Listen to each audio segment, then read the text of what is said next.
Efésios 4 é um dos textos mais práticos e confrontadores do Novo Testamento. Nele, Paulo nos chama a viver de modo digno da vocação que recebemos em Cristo.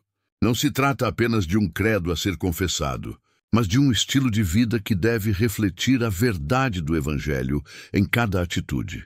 Enquanto o mundo valoriza a independência, o orgulho e a exaltação pessoal, Paulo nos chama à humildade, à mansidão e à unidade no espírito.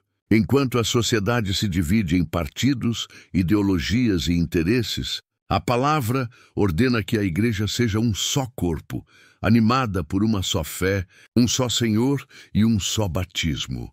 A verdade ignorada hoje é que muitos querem o Cristo da salvação, mas não querem o Cristo da santidade. Querem o perdão dos pecados, mas não querem o compromisso da unidade.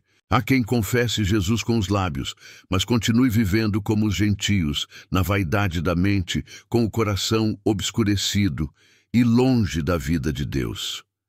Paulo é direto.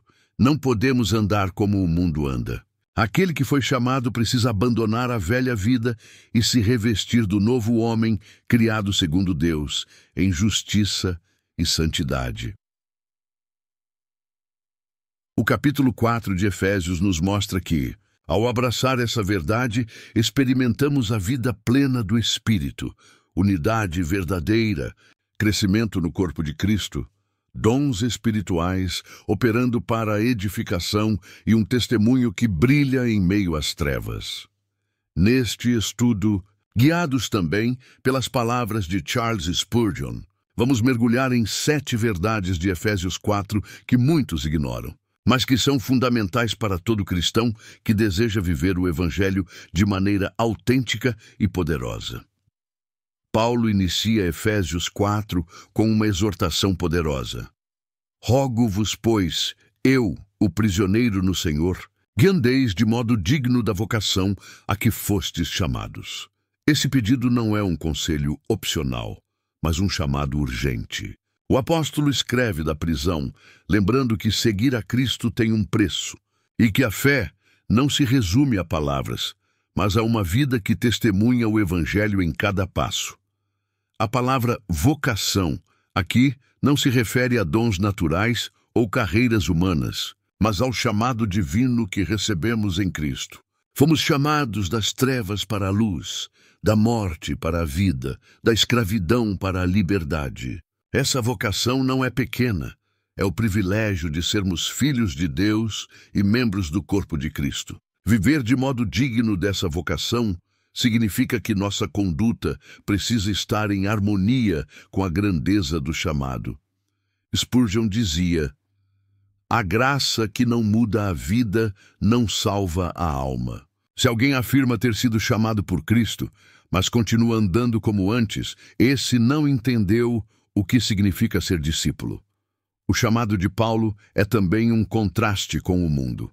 Enquanto o mundo ensina que dignidade é buscar poder, status e riqueza, a dignidade do cristão é expressa em humildade, mansidão e longanimidade. Essas virtudes não são sinal de fraqueza, mas de força espiritual. Somente quem foi transformado pelo Evangelho pode suportar ofensas sem revidar, servir sem esperar reconhecimento e perdoar sem guardar rancor.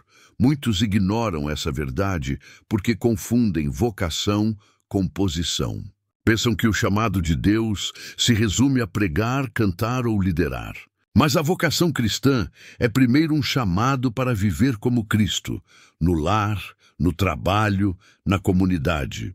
O maior sermão não é o que se prega no púlpito, mas o que se vive diariamente diante do mundo. Spurgeon advertia: a religião que fica apenas dentro da igreja é uma religião morta. O evangelho que não muda o caráter, que não afeta a vida prática, não é o evangelho de Cristo. Andar de modo digno da vocação também implica em suportar uns aos outros em amor. A vida comunitária da igreja não é feita de perfeição, mas de graça. Irmãos pecam, falham, desapontam, e é nesse cenário que somos chamados a exercer paciência e perdão. A unidade não é fruto de pessoas perfeitas, mas de pecadores remidos que aprenderam a amar como Cristo amou. Muitos abandonam a comunhão diante da primeira falha, criticam sem misericórdia e vivem como consumidores dentro da igreja. Mas Paulo nos lembra que a vocação cristã exige perseverança no amor, porque fomos chamados para ser corpo e não peças soltas. Spurgeon pregava: você pode escolher seus amigos, mas não escolhe os membros do corpo de Cristo. Deus os escolheu e cabe a você amá-los. Aquele que não consegue viver em comunhão com os irmãos não entendeu o evangelho que prega. Esse chamado à dignidade também envolve renúncia. Paulo escreve como prisioneiro do Senhor, lembrando que viver de acordo com a vocação pode custar liberdade, reputação ou até a vida. Não há cristianismo verdadeiro sem cruz. O chamado de Cristo não é para conforto, mas para obediência. E aqui está a verdade ignorada. Muitos querem a vocação sem o peso dela. Querem o título de filhos de Deus, mas não a responsabilidade de viver como tais. Querem os privilégios do Evangelho, mas não sua disciplina. Querem a coroa sem a cruz. Mas Paulo nos recorda que dignidade não é ornamento externo, mas coerência entre fé e vida. Spurgeon concluiu: aquele que foi chamado por Cristo não pode viver como vivia antes. A diferença precisa ser tão visível quanto a de um morto que agora respira. Se não há mudança, não houve chamado. Portanto, viver de modo digno da vocação é deixar que cada detalhe da vida seja testemunho da graça recebida. É andar em humildade, mansidão e paciência, suportando em amor, guardando a unidade no espírito e vivendo em coerência com a cruz que carregamos. É reconhecer que o chamado de Deus é glorioso demais para ser vivido de forma medíocre. Logo após exortar os cristãos a viverem de modo digno da vocação, Paulo apresenta um dos temas centrais de Efésios 4, esforçando-vos diligentemente por preservar a unidade do Espírito no vínculo da paz. Há um só corpo e um só Espírito, como também fostes chamados em uma só esperança da vossa vocação. Há um só Senhor, uma só fé, um só batismo. Um só Deus e Pai de todos, o qual é sobre todos, age por meio de todos e está em todos. A unidade da igreja não é uma opção, é uma ordem, mas é também uma realidade espiritual. Já fomos feitos um em Cristo pelo Espírito Santo. A questão não é criar unidade, mas preservá-la. A igreja não precisa fabricar aquilo que Deus já estabeleceu, mas precisa lutar contra tudo o que ameaça destruir essa unidade. Spurgeon dizia: a unidade da igreja não é como um castelo construído por mãos humanas, mas como um corpo formado por Deus. Não se trata de organização externa, mas de vida interna. Quando o Espírito habita em cada crente, a unidade já existe. Nosso dever é não a quebrar. Paulo usa uma linguagem radical. Há apenas um corpo. Isso significa que todos os crentes, independentemente de cultura, raça, posição social ou nacionalidade, são parte de uma mesma realidade espiritual. A diversidade é grande, mas o corpo é um só. No entanto, essa verdade é muitas vezes ignorada. O povo de Deus ainda se divide em partidos denominacionais, em preferências litúrgicas e em disputas de poder. Muitos tratam a igreja como se fosse propriedade privada, esquecendo que ela pertence ao Senhor. O resultado são divisões, escândalos e testemunho enfraquecido diante do mundo. Spurgeon advertia: a igreja dividida é o triunfo de Satanás. Cada vez que os cristãos brigam entre si, o inferno se alegra. O mundo incrédulo não acredita em nosso evangelho porque não vê entre nós o amor que pregamos. Paulo fundamenta a unidade na obra do próprio Deus. Um só Espírito nos deu vida. Uma só esperança nos foi concedida. Um só Senhor nos comprou com seu sangue. Uma só fé nos une ao Evangelho. Um só batismo nos identifica com Cristo. E um só Deus e Pai governa sobre todos. Diante dessa realidade, dividir a igreja é insultar a obra da Trindade. A unidade, porém, não significa uniformidade. Não somos chamados a pensar de forma idêntica em cada detalhe, mas a manter o foco no essencial, Cristo como Senhor.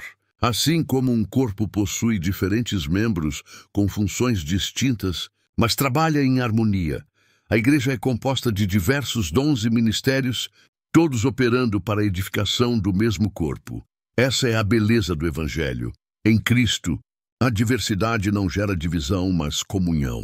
O rico e o pobre, o doutor e o analfabeto, o idoso e a criança, todos se ajoelham diante do mesmo Senhor e são unidos pelo mesmo Espírito.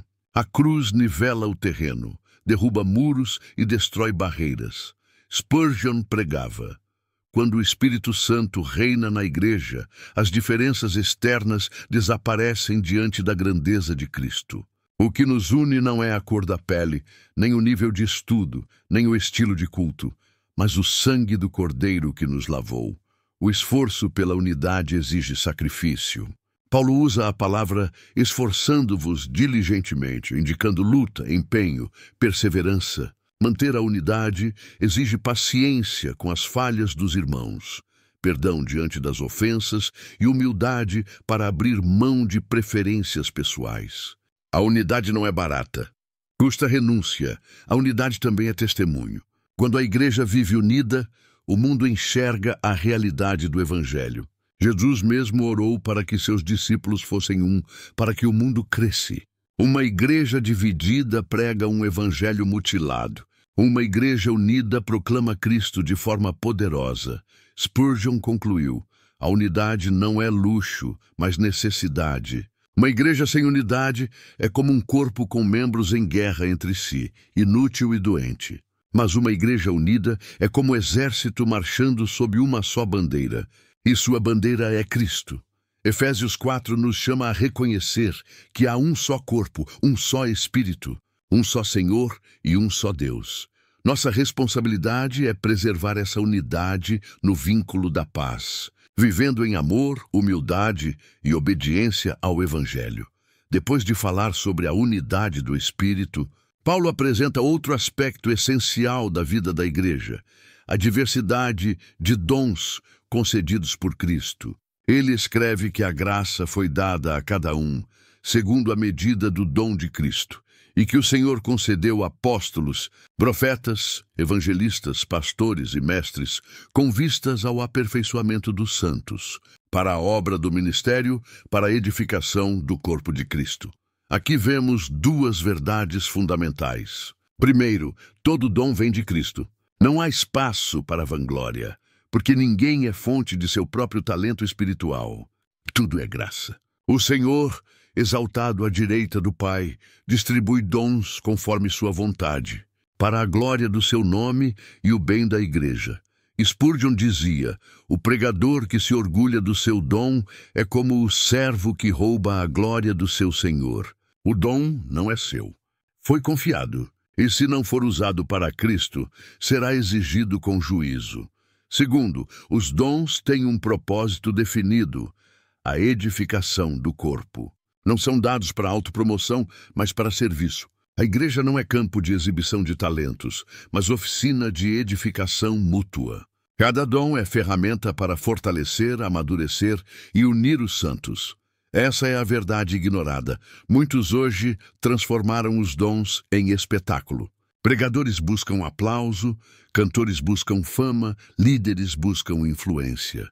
Mas Paulo nos lembra que os dons não são para elevar indivíduos, mas para que o corpo inteiro cresça em Cristo.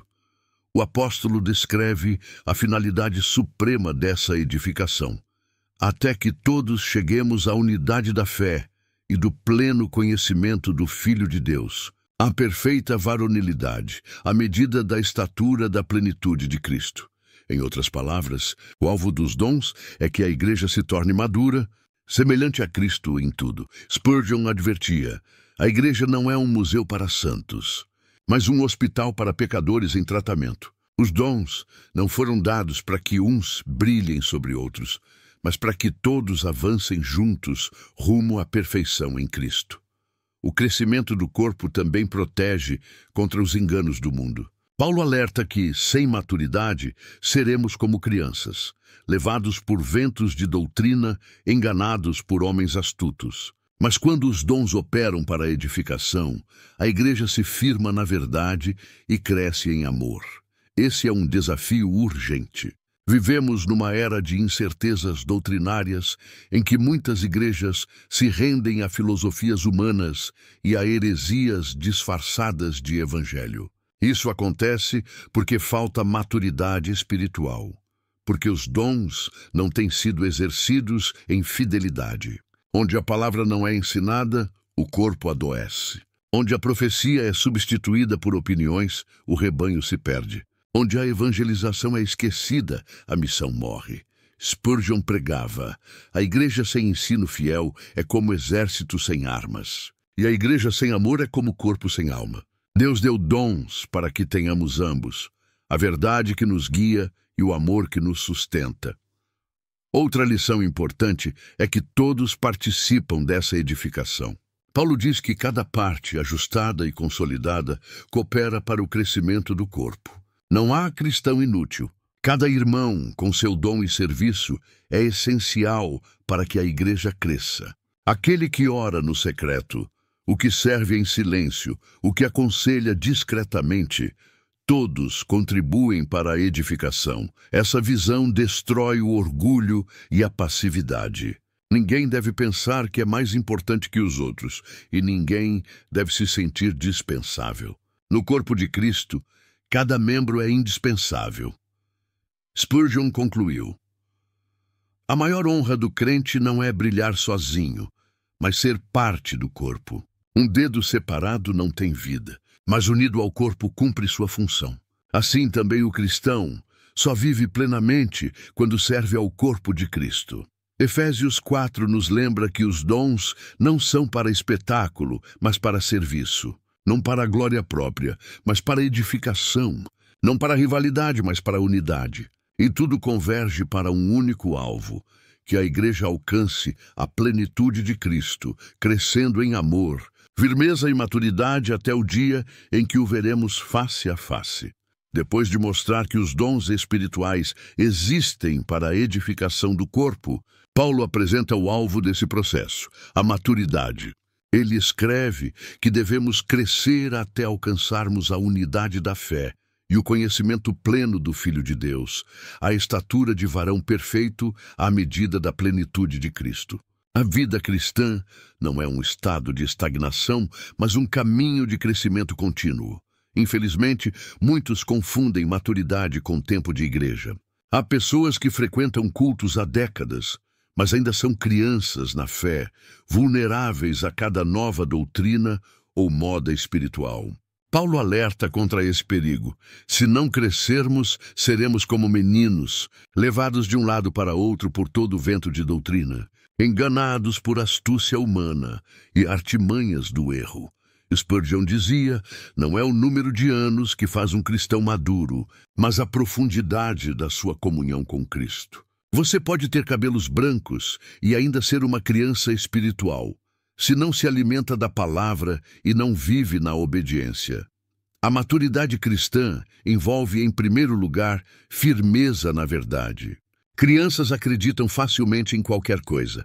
Adultos distinguem o certo do errado. Da mesma forma, cristãos imaturos abraçam qualquer novidade religiosa, mas os maduros permanecem firmes no Evangelho eterno. Em segundo lugar, maturidade envolve crescimento no amor. Paulo insiste que devemos falar a verdade em amor. A maturidade não é apenas conhecimento intelectual, mas equilíbrio entre doutrina e compaixão. A igreja precisa de crentes que sejam sólidos na verdade e ternos no amor, capazes de corrigir sem ferir e de edificar sem adular. Spurgeon advertia: o homem que prega a verdade sem amor é como o médico que corta sem anestesia. E o homem que oferece amor sem verdade é como o médico que oferece anestesia sem tratar a ferida. Ambos matam o paciente. O cristão maduro une verdade e amor. A maturidade também significa dependência consciente do cabeça, que é Cristo. Paulo lembra que todo o corpo cresce ajustado e consolidado por meio daquilo que cada parte supre, mas esse crescimento vem de Cristo. A imaturidade busca autonomia. A maturidade reconhece que sem Cristo nada podemos fazer. O contraste com a realidade atual é evidente. Vivemos numa geração que valoriza sentimentos acima da verdade e emoções acima da fidelidade. Muitos crentes correm atrás de experiências passageiras em vez de buscar profundidade espiritual. O resultado é uma igreja vulnerável, facilmente seduzida por falsos mestres. Spurgeon pregava: os homens amam novidades, mas Deus ama a verdade.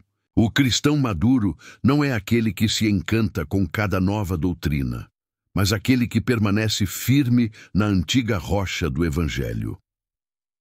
A maturidade é também proteção contra o engano. Paulo sabia que a igreja enfrentaria falsos mestres e só cristãos sólidos poderiam resistir. Uma fé infantil pode até ser sincera, mas é frágil. Apenas uma fé madura, alimentada pela palavra e provada nas lutas, resiste às tempestades. Essa maturidade não vem de forma automática, mas exige disciplina espiritual, leitura da Escritura, oração, comunhão com os santos, participação na obra do ministério e perseverança em meio às provas. Assim como uma criança só cresce se for alimentada e cuidada, o cristão só amadurece se nutrir da palavra e andar em obediência. Spurgeon concluiu: cristãos superficiais são como plantas sem raiz, verdes por fora, mas secam ao sol. O cristão maduro é como árvore plantada junto às águas, firme, frutífera e inabalável, mesmo em meio às tempestades. Efésios 4 nos chama a abandonar a infância espiritual e buscar a maturidade. O alvo não é sermos fortes em nós mesmos, mas sermos conformados à imagem de Cristo. Maturidade não é perfeição humana, mas crescimento contínuo em direção ao Filho de Deus, até que Ele seja tudo em nós. Depois de apresentar o chamado à maturidade, Paulo nos lembra de uma consequência prática e inevitável. Quem é de Cristo precisa abandonar a antiga maneira de viver. Ele escreve: isso, portanto, digo e no Senhor testifico, que não andeis mais como andam os gentios, na vaidade de seus pensamentos, obscurecidos de entendimento, alheios à vida de Deus por causa da ignorância em que vivem e pela dureza do seu coração. Aqui está uma verdade que muitos ignoram. Não é possível ser discípulo de Cristo e continuar vivendo como o mundo. O Evangelho não apenas perdoa pecados, ele transforma a vida. O cristão não pode mais pensar como o mundo pensa, desejar o que o mundo deseja e agir como o mundo age. Há uma ruptura radical entre a velha vida e a nova vida. Spurgeon dizia: a graça que não muda o homem não é graça. O Evangelho que não transforma o caráter não é Evangelho. Cristo não veio apenas para limpar a folha da sua vida, mas para lhe dar uma nova vida. Paulo descreve a condição do mundo como vaidade de pensamentos, ignorância espiritual e dureza de coração. É uma vida sem direção, sem luz e sem sensibilidade para com Deus.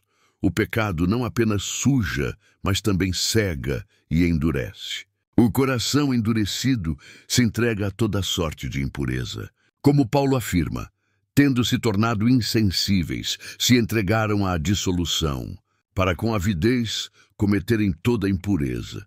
Esse é o retrato de uma humanidade sem Deus, insensível, entregue a prazeres, com uma sede insaciável por impureza. O pecado nunca satisfaz. Quanto mais se cede, mais se deseja. É um ciclo destrutivo que escraviza. Spurgeon advertia: o pecado é como bebida salgada. Quanto mais você bebe, mais sede terá. O mundo promete prazer, mas entrega escravidão. Só Cristo liberta verdadeiramente o homem. Em contraste, Paulo afirma: mas não foi assim que aprendestes a Cristo. O Evangelho não é uma doutrina morta, mas uma vida nova. Aprender a Cristo significa deixar-se moldar por Ele, vestir-se de sua justiça, abandonar o velho homem e revestir-se do novo homem, criado segundo Deus, em justiça e santidade. Esse é o coração da transformação cristã. não é apenas trocar hábitos externos, mas ser renovado no espírito da mente. O cristão não apenas abandona práticas antigas, mas recebe uma nova maneira de pensar, novos desejos, novos afetos. O evangelho muda de dentro para fora. Spurgeon pregava: se sua religião só mudou sua agenda de domingo, mas não mudou seu coração na segunda-feira, então não é o cristianismo de Cristo. A fé verdadeira faz o homem novo, não apenas o homem religioso. Essa transformação, porém, exige decisão. Paulo usa imagens fortes: despojar-se do velho homem e revestir-se do novo. É como tirar roupas sujas e colocar roupas limpas. Não é um processo automático, mas uma escolha diária. O cristão precisa rejeitar o pecado e se entregar à santidade. Ignorar essa verdade tem levado muitos a um cristianismo superficial. Homens e mulheres que frequentam igrejas, mas ainda vivem como antes. Pessoas que levantam as mãos no culto, mas andam nos mesmos caminhos de impureza, engano e dureza de coração. Mas o chamado do Evangelho é claro: não andeis mais como os gentios. Spurgeon concluiu: Cristo não veio para pintar o cadáver, mas para ressuscitar o morto. Ele não veio para reformar o velho homem, mas para crucificá-lo e dar vida ao novo. Se o velho homem ainda governa sua vida, então Cristo ainda não reina em seu coração. Efésios 4 nos confronta a fazer uma escolha: continuar presos à antiga vida de vaidade e impureza, ou nos revestir do novo homem, criado segundo Deus em justiça e santidade. O verdadeiro discípulo não pode viver em dois mundos. O velho homem precisa morrer para que o novo viva plenamente em Cristo. Depois de ordenar que abandonemos a antiga maneira de viver, Paulo nos conduz ao lado positivo da transformação cristã, o revestimento do novo homem. Ele escreve: vos renoveis no espírito do vosso entendimento e vos revistais do novo homem, criado segundo Deus, em justiça e retidão procedentes da verdade. Aqui não se trata de moralismo ou reforma externa, mas de uma nova criação operada por Deus. O velho homem não é polido, mas crucificado.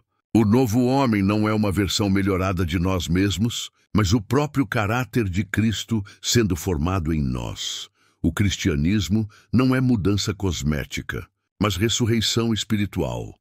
Spurgeon dizia: o evangelho não vem para costurar remendos em trapos imundos, mas para vestir o pecador com a túnica de Cristo, lavada no seu sangue.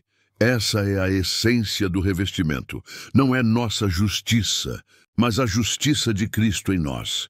Paulo mostra que esse novo homem está em processo de renovação, que se refaz para o pleno conhecimento, segundo a imagem daquele que o criou.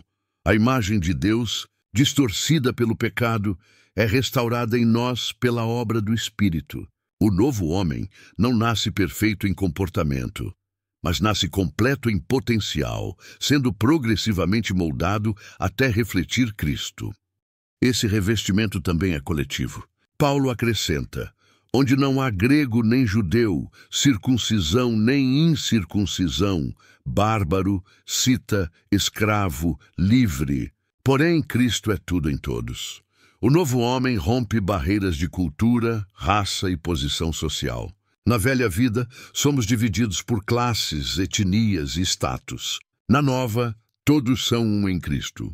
A verdadeira identidade do cristão não está em sua origem terrena, mas em sua união com Cristo.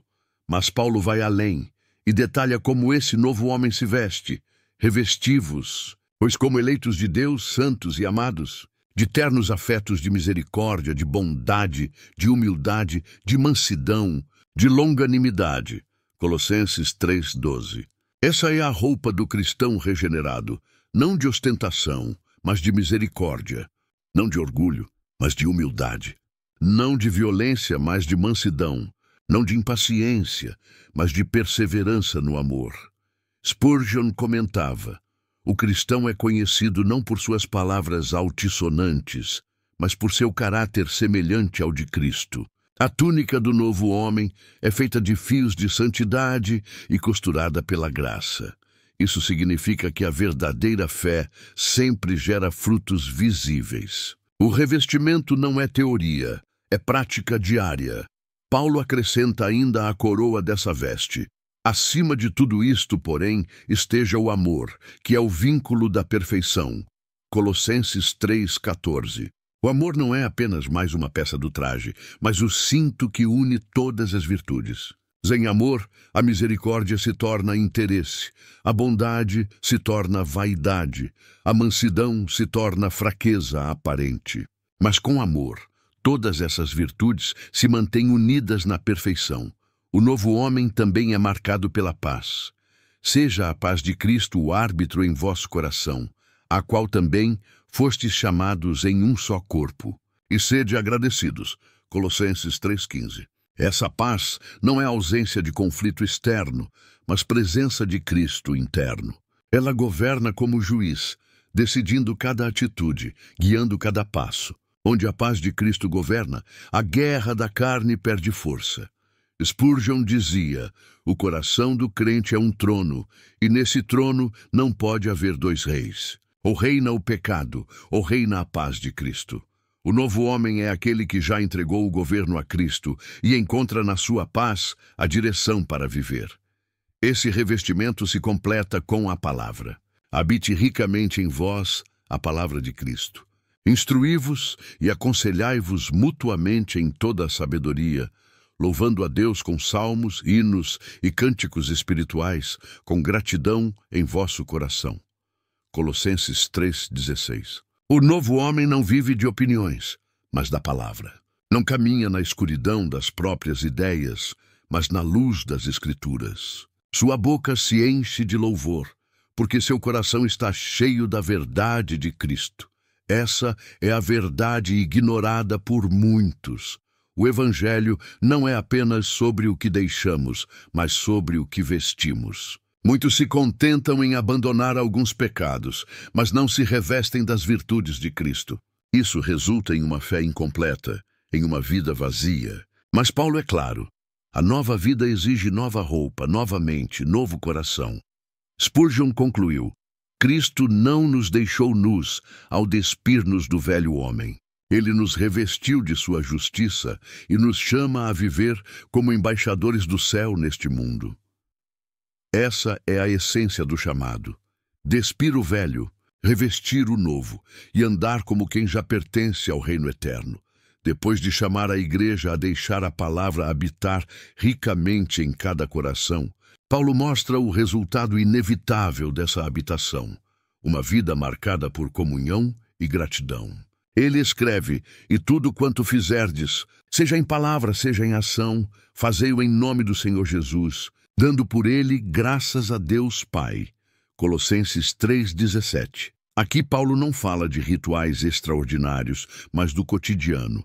A vida cristã não é feita apenas de grandes momentos de culto, mas de pequenas ações diárias realizadas em nome do Senhor. A fé verdadeira se revela no ordinário, nas conversas, nas escolhas, nos gestos, no trabalho.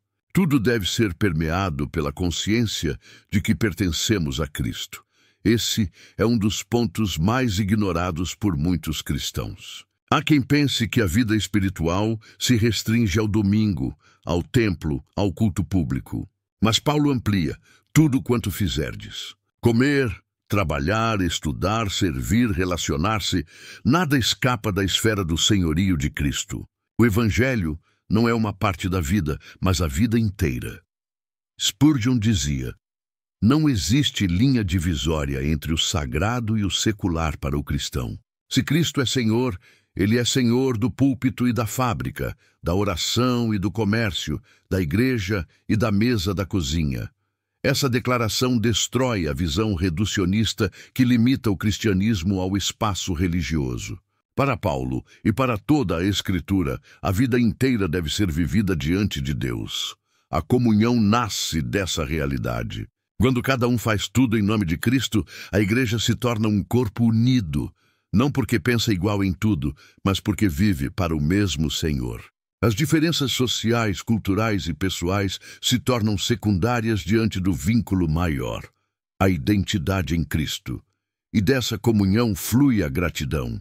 Paulo insiste repetidamente nesse capítulo sobre a importância da gratidão.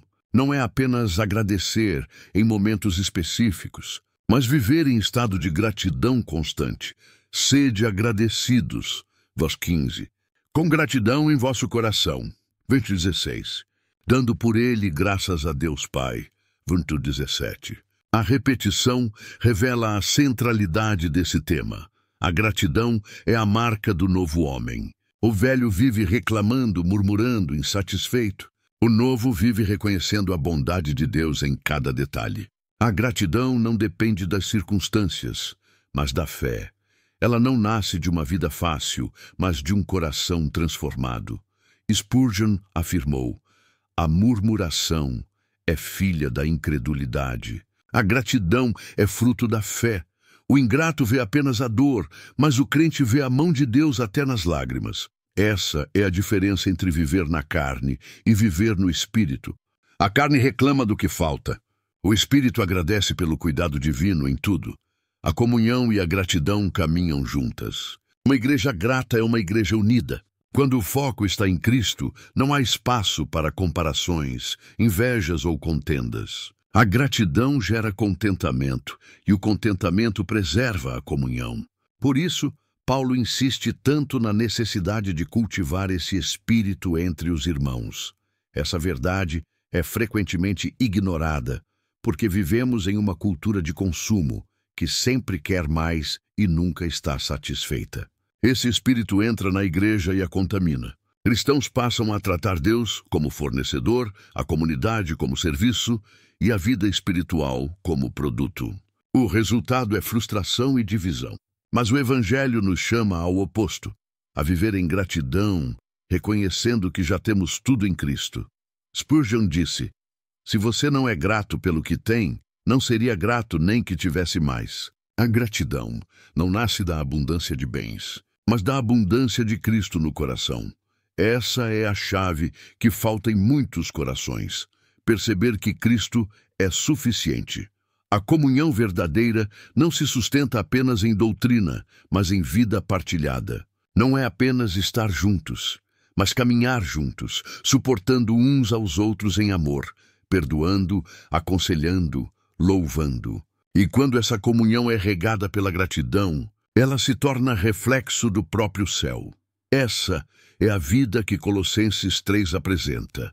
Uma vida onde cada palavra e cada ação é feita em nome de Jesus, e onde a gratidão transborda continuamente. Essa vida é o testemunho mais poderoso da igreja diante do mundo. Não são apenas sermões, mas vidas gratas e comunhão verdadeira que pregam o Evangelho com autoridade. Spurgeon concluiu: um cristão alegre e grato é um argumento vivo em favor do Evangelho, pois o mundo não pode explicar uma alma que canta no sofrimento e agradece em meio às perdas. Essa é a verdade ignorada. Muitos querem milagres extraordinários, mas esquecem que o maior milagre é uma vida comum transformada pela presença de Cristo. Fazer tudo em seu nome e viver em gratidão é a revolução diária que o Evangelho produz. Paulo encerra sua exortação em Colossenses 3, lembrando à igreja qual é a essência da vida cristã. Aqui não pode haver grego nem judeu, circuncisão nem incircuncisão, bárbaro, cita, escravo, livre. Porém, Cristo é tudo em todos. Colossenses 3:11. Essa é a coroação de todo o capítulo. Não somos mais definidos por nossas origens, tradições ou status sociais, mas pela presença de Cristo em nós. O Evangelho rompe todas as barreiras humanas. O velho homem vivia de divisões, alimentava preconceitos, construía muros. O novo homem, porém, vive da unidade em Cristo. Em sua morte e ressurreição, ele derrubou a parede de separação, fazendo de dois povos um só, e reconciliando todos em um só corpo diante de Deus. Isso significa que a identidade suprema do cristão não é cultural, é espiritual. Não é terrena, é celestial. Spurgeon dizia: se Cristo é tudo para você, então os rótulos perdem o valor. Não importa se é rico ou pobre, culto ou simples, conhecido ou anônimo. O único título que importa é Filho de Deus por meio de Cristo Jesus. Essa é a grande verdade ignorada em nossos dias.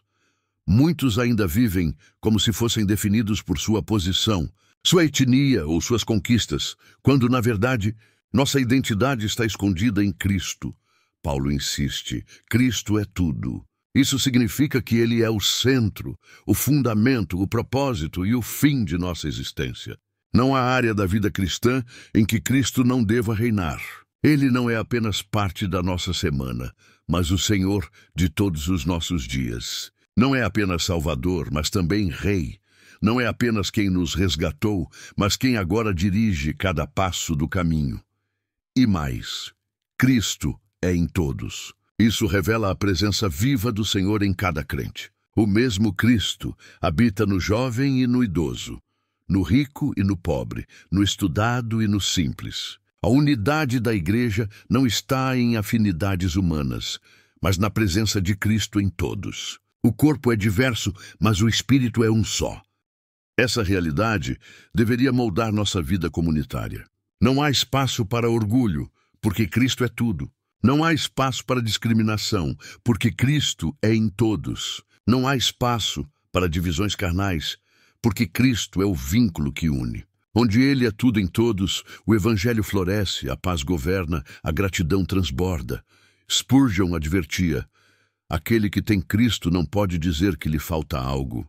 E aquele que não tem Cristo, ainda que possua o mundo inteiro, é o mais miserável dos homens. Essa é a chave da vida cristã. Cristo é suficiência.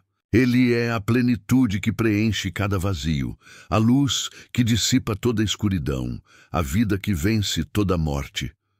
Essa verdade é ignorada porque vivemos em uma era que busca identidade em tudo, menos em Cristo. Muitos se definem por ideologias, culturas, carreiras, relacionamentos. Mas Paulo nos lembra, nada disso pode ser fundamento sólido. Todas as outras identidades são passageiras, mas Cristo é eterno. Dizer que Cristo é tudo em todos é reconhecer que Ele é a medida de nossa espiritualidade.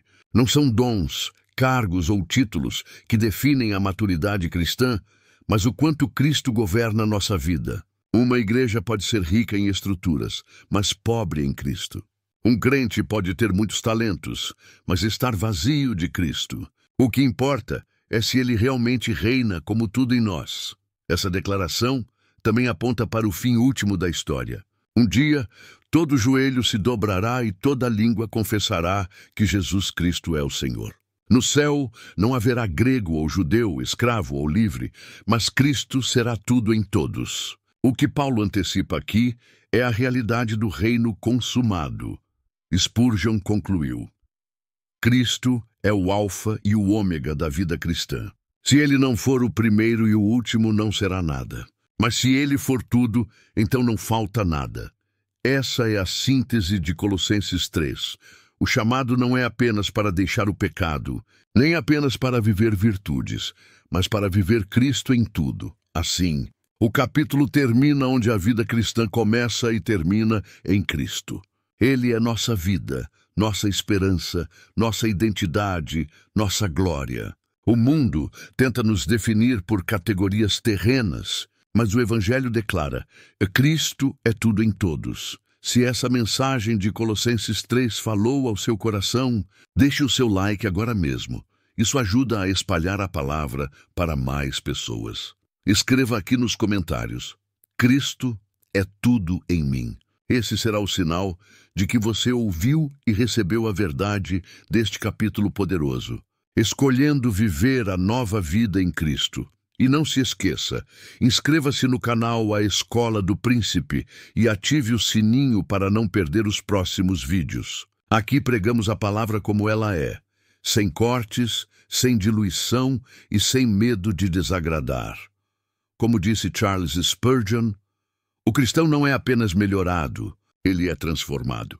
Cristo não é parte da vida dele, é a vida inteira.